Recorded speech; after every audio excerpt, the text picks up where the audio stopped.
and tell. All right, so this is an example of yeah, pretty much Ito. So this is an example of what a story Bible might look like inside Scrivener. Um, Let me just close all these and we'll start from the top. All right, so we have cover art. There's the the original horribly done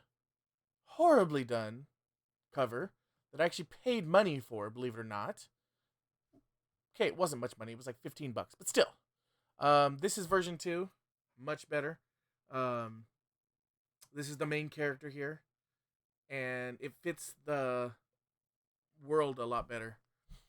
This is Burden. So this is actually the art in the background is a custom done piece for Burden, and this is an amulet that is in the short story um, that I was planning on using more, and I don't know if I ever will, but it was a custom done piece. I made the cover myself. This is Talus Lost. This is another cover I made myself. Very simple, clean. That's Talus there. He's a mechanical humanoid kind of thing. And that's okay. All right, so I store all the covers there. We have the front matter separated by book. So we have these are the 3 that have been published. So Burden, The Planet of the Sun, Talus Lost, and you can see it's just things like title page, copyright page, dedications, um, drafts. So this is where every single draft that's set in this universe will be. So as you can see, you have Burden, Planet Without a Sun, and Talus Lost. They're blue, meaning they're done. This is where you have the story and the back matter. So as you can see, that's not a good example. This one, chapter by chapter, scene by scene. Um, Revelations book 1 is in a complete draft. As you can see, this is my 140 or 120,000 word um, novel that I wrote. This is the first. This is the first book I ever completed. This is the first novel I ever completed, and crazy enough about that is, it was the first time I had ever written over 10K words on a project. Yeah, 130, so it was right in the middle, and I ended up hitting just under 130,000 words on this project. It is by far not garbage. That's not the word I'm looking for. It is by far very rough, but it's complete, so that's nice. And then this is in the very early stages. As you can see, I literally have no writing here. I just have some dialogue and a little bit about chapter 2. Um, don't even remember why I did that. Pre-production pulses are my outlines. So as you can see, now we get into not just the ones that have already been written, like The Planet Without the Sun.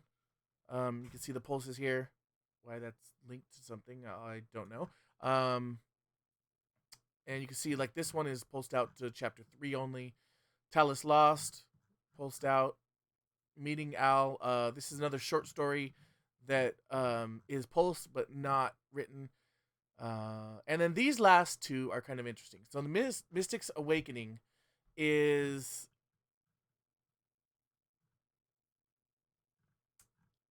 a project that I started working on to work on serialization of work.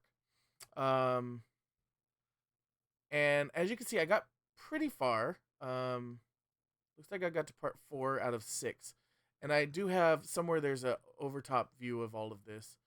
Um, that's a story about a mystic. These mystics are kind of like mind controlled, not mythical, magical humans that are have mutated, and it kind of awakens.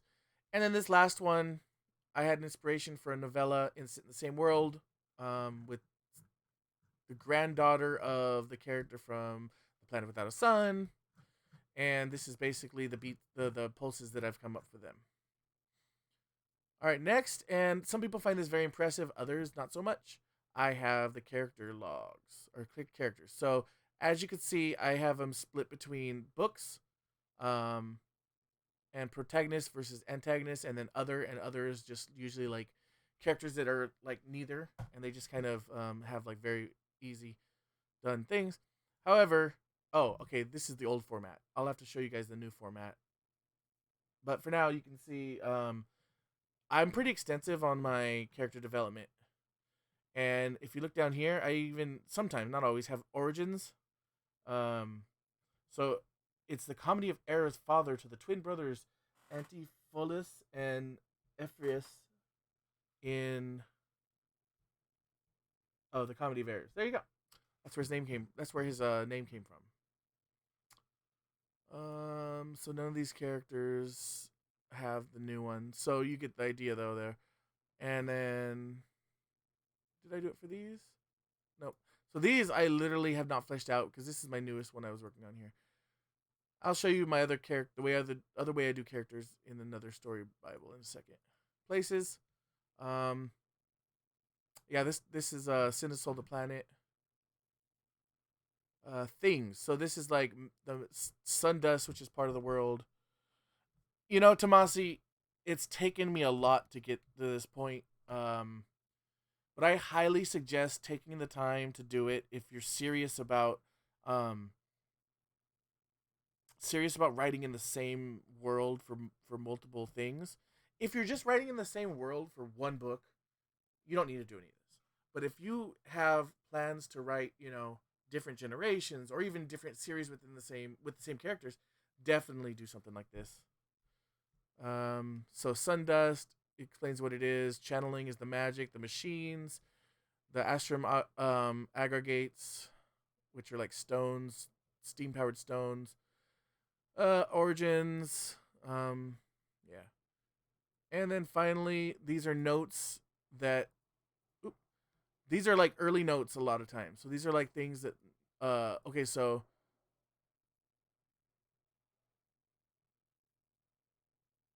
so this is the first draft that I had of this story, and each of these blue ones are a I don't know why it's not opening.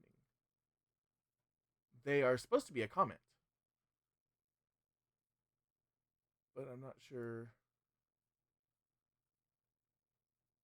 where is the comment. Yeah, so that's really weird. So that's not good. But I mean, I've already rewritten the story, so I guess it really doesn't matter that much. And then this is notes for the rewrite before I did all that. So these are and here's multi-story crossover. Where things come out. Blurbs for this is what's up on Amazon, or at least a version of this. Research, again, certain things that I had to research: nuclear winter, miniature suns, gunpowder and magnesium, steam technology, things like that. This was this is an early draft of Revelations. I will not use this, but you get an idea of kind of where I was going. This is when I thought I knew how to make covers really well, and I do not. I mean, I've come a long way, but yeah, and subdividers. All right, so that's it for this story Bible. However, I would like to show you some of the differences between what I had back then and the way I do things now. So there's another series that my most recent one before the current one. It's called Sigma Corinthi Universe. This is my first attempt at sci-fi, and honestly, this is probably I'm really looking forward to writing this book.